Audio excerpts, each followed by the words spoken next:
My name is J. Narsimlu, Assistant Professor, Public Administration, Dr. Burula Ramakrishna Rao Degree College, Jadchalra, Mahbubnagar Jilla. Today we will discuss in this class Controller and Auditor General CAG లేదా సిఎండిఏజీ గురించి చర్చించుకుంటాం.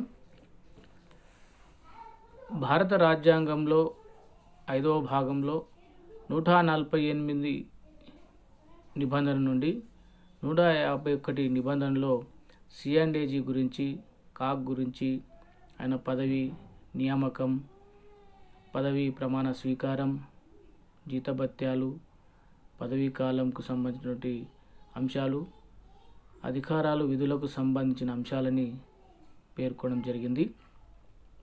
ప్రధానంగా ఈ పదవిని British వ్యవస్థ నుండి తీసుకోవడం జరిగింది. బ్రిటన్లో ఈ పదవిని కాంప్ట్గా పిలవడం జరుగుతుంది.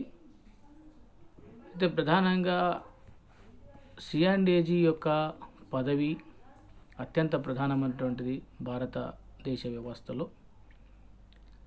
అందుకొరకే డాక్టర్ బిఆర్ అంబేద్కర్ గారు ఈ పదవిని అత్యంత ముఖ్యమైనదిగా పేర్కొనడం జరిగింది. సిఎండిఏజీ కంట్రోలర్ అండ్ ఆడిటర్ జనరల్ యొక్క నియామకం కానీ, పదవీ కాలం కానీ, జీతభత్యాలు కానీ, తొలగింపుకు సంబంధించిన అంశం కానీ, అధికారాలు, విధులకు సంబంధించిన అన్ని అంశాలను కూడా 148 నిబంధన నుండి 151 నిబంధనలో పేర్కొనడం జరిగింది.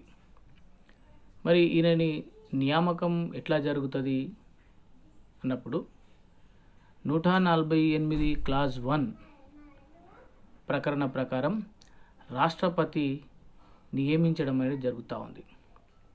అదేవిధంగా రాష్ట్రపతి చేత పదవీ ప్రమాణ స్వీకారం కూడా చేయడం జరుగుతుంది. ప్రధానంగా అంటే పదవిని చేపట్టినప్పటి నుంచి ఆయన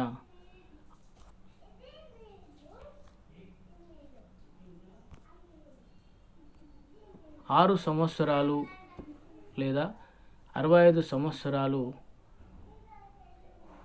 ఉండడం అనేది, పదవీ కాలం ఉండడం అనేది జరుగుతూ ఉంటుంది. అంటే 6 సంవత్సరాలు పదవీ కాలమైనా లేదా 65 సంవత్సరాలు నిండే వరకు సిఎండిఏజీ పదవిలో ఉండడం అనేది జరుగుతూ ఉంది. మరి తొలగింపుకు సంబంధించినటువంటి సిఎండిఏజీని సుప్రీంకోర్టు జడ్జీలని ఏ పద్ధతిలో అయితే తొలగిస్తారో అదే పద్ధతిని సిఎండిఏజీకి కూడా వర్తింపచేయడం అనేది జరుగుతూ ఉంది. ప్రధానంగా అవినీతి, అసమర్థత అనే కారణాలపై పార్లమెంటు ఉభయ సభలు అంటే లోక్సభ, రాజ్యసభలు ప్రత్యేక మెజార్టీతో తీర్మానం చేస్తే రాష్ట్రపతి తొలగించడం అనేది జరుగుతూ ఉంటుంది. ప్రధానంగా ప్రత్యేక మెజార్టీ 2/3 వంతు మెజార్టీతో ఉభయ సభలు ఆమోదిస్తే ఒకవేళ తొలగింపు తీర్మానానికి సంబంధించి అప్పుడు రాష్ట్రపతి తొలగించడం అనేది జరుగుతూ ఉంటుంది. కాగ్ యొక్క జీతభత్యాలు, కంట్రోలర్ అండ్ ఆడిటర్ జనరల్ జీతభత్యాలని పార్లమెంటు ఒక చట్టం ద్వారా ఎప్పటికప్పుడు కాలానుగుణంగా నిర్ణయించడం అనేది జరుగుతూ ఉంటుంది. ఇతని యొక్క జీతభత్యాలను భారత సంఘటిత నిధి నుంచి చెల్లిస్తారు. కన్సోలిడేటెడ్ ఫండ్ ఆఫ్ ఇండియా నుంచి చెల్లించడం జరుగుతూ ఉంది. ప్రస్తుతం కాగ్ యొక్క కంట్రోలర్ అండ్ ఆడిటర్ జనరల్ యొక్క నెలసరి జీతం 2,50,000 రూపాయలు ఉన్నది. జీతంతో పాటు తర్వాత పెన్షన్, ఇతర సౌకర్యాలు కూడా సిఎండిఏజీకి లభించడం అనేది జరుగుతుంది. పదవి స్వతంత్ర ప్రతిపత్తికి సంబంధించిన అంశంలో కాగ్ యొక్క పదవిని రాజ్యాంగబద్ధంగా ఏర్పాటు చేయడం అనేది జరిగింది. కాబట్టి ఈయన స్వతంత్ర ప్రతిపత్తిగా వ్యవహరించడానికి ఆస్కారం ఉన్నది. సర్వీస్ విషయాల్లో సుప్రీంకోర్టు న్యాయమూర్తితో సమానంగా ఉండడం అనేది జరుగుతూ ఉంది. జీతభత్యాల పదవీకాల భద్రత విషయంలో పార్లమెంటుకు మాత్రమే అన్ని అధికారాలు ఇవ్వడం అనేది జరిగింది. కాబట్టి ఎట్లా ఇష్టం వస్తే అట్లా ఈయన యొక్క పదవీ కాలానికి సంబంధించి కానీ, జీతభత్యాలకు సంబంధించి కానీ, పదవి భద్రతకు సంబంధించి కానీ ప్రభుత్వాలు మార్పులు చేయడానికి ఆస్కారం లేదు. కేవలం ఏమి చేసినా పార్లమెంటే చేయవలసి ఉంటుంది. సిఎండిఏజీ అధికారాలు, విధులు. Controller and auditor general powers and ఫంక్షన్స్కి సంబంధించినటువంటి అంశం. సిఎండిఏజీ కేంద్ర సంఘటిత నిధి, రాష్ట్ర సంఘటిత నిధి అంటే central consolidated fund of India, state consolidated fund, కేంద్ర ఆగంతుక నిధి, రాష్ట్ర ఆగంతుక నిధి, కేంద్ర పబ్లిక్ నిధి, రాష్ట్ర పబ్లిక్ నిధి అకౌంట్లని పరిశీలించడం అనేది జరుగుతూ ఉంటుంది. కేంద్ర సంఘటిత నిధి, రాష్ట్ర సంఘటిత నిధి, కేంద్ర ఆగంతుక నిధి, రాష్ట్ర ఆగంతుక నిధి, కేంద్ర పబ్లిక్ నిధి, రాష్ట్ర పబ్లిక్ నిధి అకౌంట్లని పరిశీలించి నివేదిక ఇవ్వడం అనేది జరుగుతూ ఉంటుంది. రెండవది, ప్రభుత్వ డిపార్ట్మెంట్లు రకరకాల వ్యాపార లావాదేవీలకు సంబంధించిన నివేదికను కూడా ఇవ్వడం జరుగుతూ ఉంటుంది. 3, వివిధ ప్రభుత్వ రంగ సంస్థల వ్యాపార లావాదేవీలను పరిశీలించి నివేదిక సమర్పిస్తాడు. 4, కేంద్ర రాష్ట్ర ప్రభుత్వాలకు వస్తున్న ఆదాయ వ్యయాలకు సంబంధించిన నియమాలను, పద్ధతులను ఆడిట్ చేసి సక్రమంగా ఉన్నాయా లేదా అనే నివేదిక ఇవ్వడం జరుగుతూ ఉంది. 5వది, రాష్ట్రపతి, గవర్నర్ కోరిన ఇతర విషయాలపైన నివేదిక ఇవ్వడం జరుగుతుంది. అంటే కాలానుగుణంగా పరిస్థితులను బట్టి కేంద్రంలో రాష్ట్రపతి, రాష్ట్రాల్లో గవర్నర్లు ఏదైనా విషయాలపైన సమాచారం కోరితే నివేదిక ఇవ్వడం జరుగుతూ ఉంటుంది. 6వది, కేంద్ర అకౌంట్లకు సంబంధించి రాష్ట్రపతికి, రాష్ట్ర అకౌంట్లకు సంబంధించి గవర్నర్కు నివేదిక ఇవ్వడం జరుగుతూ ఉంటుంది. ప్రతి సంవత్సరం కేంద్ర స్థాయిలో కేంద్ర అకౌంట్లకు సంబంధించి, రాష్ట్ర స్థాయిలో రాష్ట్ర అకౌంట్లకు సంబంధించి, కేంద్రంలో రాష్ట్రపతికి, రాష్ట్రంలో ఆయా రాష్ట్రాల యొక్క గవర్నర్లకు నివేదిక సమర్పించడం అనేది జరుగుతూ ఉంటుంది. 7వది, ప్రభుత్వ ఖాతాల సంఘానికి తత్వవేత్తగా, మార్గదర్శకుడిగా, స్నేహితుడిగా కూడా వ్యవహరిస్తాడు. అంటే పబ్లిక్ అకౌంట్స్ కమిటీకి ఫిలాసఫర్గా, గైడ్గా, యాజ్ ఎ ఫ్రెండ్గా కూడా వ్యవహరిస్తాడు. అందుకొరకే ప్రభుత్వ ఖాతాల సంఘం ప్రతి సంవత్సరం సిఎండిఏజీ ఇచ్చినటువంటి నివేదికలని పరిశీలించడం అని జరుగుతూ ఉంటుంది. ఆ పరిశీలనని మనం పోస్ట్ మార్టంగా కూడా పేర్కొనడం అని జరిగింది. ఎందుకంటే జరిగిపోయినటువంటి వ్యయానికి సంబంధించి సిఎండిఏజీ నివేదిక ఇవ్వడం జరుగుతూ ఉంది. ఆ నివేదికని ప్రభుత్వ ఖాతాల సంఘం పరిశీలించడం అని జరుగుతూ ఉంటుంది. అందుకొరకు పోస్ట్ మార్టం శివపరీక్ష మాదిరిగా ప్రస్తావించడం జరిగింది. 8వది, పన్నుల విభజనకు సంబంధించి నికర మొత్తాలు అనే ధృవీకరణ పత్రాన్ని కూడా జారీ చేయడం సిఎండిఏజీ చేస్తాడు. మనం ఈ స్లైడ్లో ఉన్నటువంటి ఈ image C and AG controller and auditor general of ఇండియాది చెప్పుకోవచ్చు. సిఎండిఏజీ యొక్క పాత్ర, రోల్ ఆఫ్ ది సిఎండిఏజీ అన్నప్పుడు ప్రధానంగా భారతదేశంలో ఆడిట్ విధానానికి సంబంధించి, అకౌంటింగ్ సంబంధించినటువంటి విధానాలని సిఎండిఏజీ పర్యవేక్షణ చేయడం జరుగుతూ ఉంటుంది. అదేవిధంగా వివిధ డిపార్ట్మెంట్లకు, వివిధ ప్రభుత్వ రంగ సంస్థలకు కూడా సూచనలు సలహాలు ఇవ్వడం అనేది కూడా జరుగుతూ ఉంటుంది.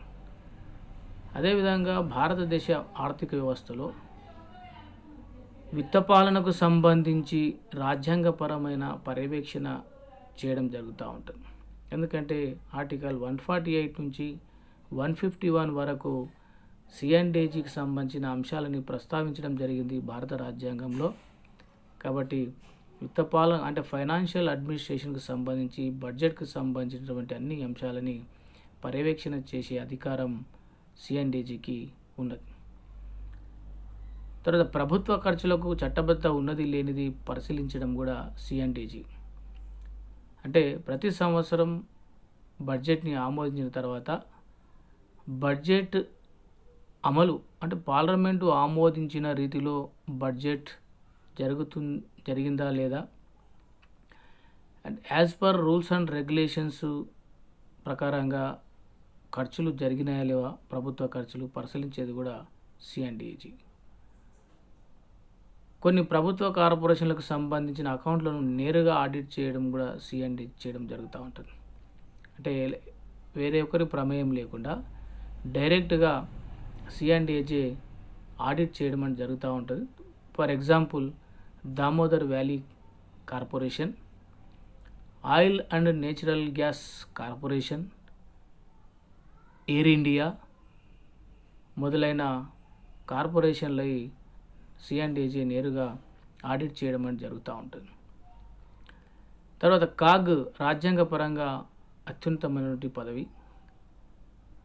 సిఎన్డిజి 148 నుంచి 151 వరకు రాజ్యాంగబద్ధంగా స్వతంత్ర ప్రతిపత్తితోటి పని చేయడానికి కల్పించినటువంటిది కాబట్టి పదవికి అత్యున్నత స్థానం కల్పించడం జరిగింది. సిఎన్డిజి ఇటీవలి కాలంలో సమకాలీన కాలంలో జరిగినటువంటి కొన్ని కుంభకోణాల గురించి వెలికి తీయడం జరిగింది. వాటిలో కొన్ని టెలికాం 2G స్పెక్ట్రమ్ వేలం,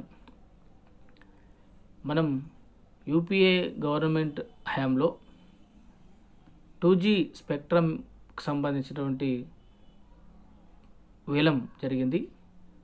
ఆ వేలంలో కుంభకోణం జరిగిందని చెప్పడం జరిగింది. తర్వాత కామన్వెల్త్ క్రీడల్లో అవినీతి జరిగిందని చెప్పి కూడా వెలికి తీయడం జరిగింది. మహాత్మా గాంధీ జాతీయ గ్రామీణ ఉపాధి హామీ పథకంలో కూడా కొన్ని లోపాలు ఉన్నాయని చెప్పి వెలికి తీయడం జరిగింది.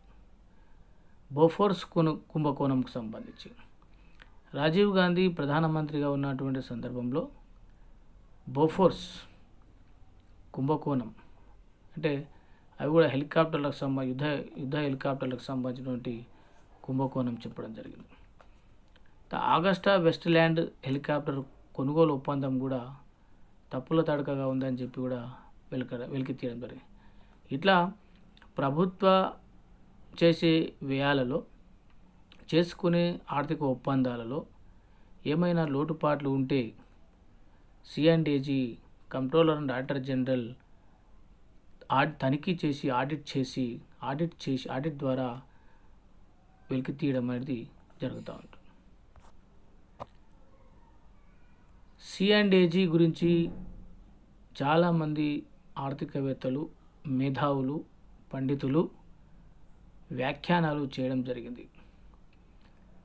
ప్రధానంగా వాటిలో డాక్టర్ బిఆర్ అంబేద్కర్ సిఎన్డిజి పదవి గురించి వ్యాఖ్యానిస్తూ భారత రాజ్యాంగంలో అత్యున్నతమైన ముఖ్యమైన అధికారిగా పేర్కొనడం జరిగింది. డాక్టర్ బిఆర్ అంబేద్కర్ సిఎన్డిజి గురించి వ్యాఖ్యానిస్తూ భారత రాజ్యాంగంలో అత్యున్నతమైన ముఖ్యమైన అధికారిగా పేర్కొనడం జరిగింది. అదేవిధంగా పండిత్ జవహర్లాల్ నెహ్రూ గారు కూడా సిఎన్డిజి గురించి ప్రస్తావిస్తూ కాగ్ ప్రభుత్వానికి విధేయుడు కాదు, అలాగే బాధ్యులు కారు, స్వేచ్ఛగా ప్రభుత్వ ఆర్థిక పనితీరును విమర్శించవచ్చు అని చెప్పి చెప్పడం జరిగింది.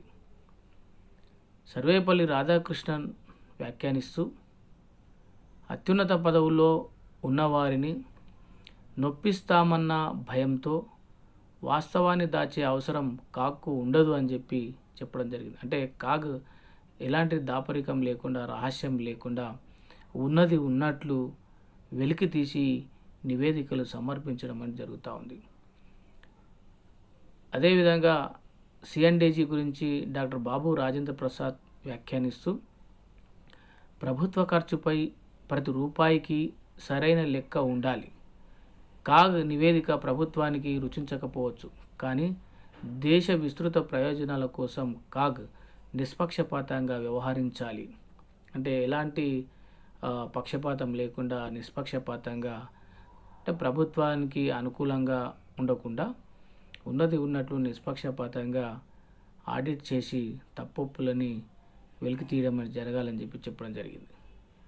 పాల్ యాపిల్ బి వ్యాఖ్యానిస్తూ, ఆడిటర్లకు ఆడిట్ మాత్రమే తెలుసని, పరిపాలనలో వారి పాత్ర పాదచారులు దారి వల్లే చాలా ఇరుగ్గా ఉంటుంది అని చెప్పి చెప్పడం జరిగింది.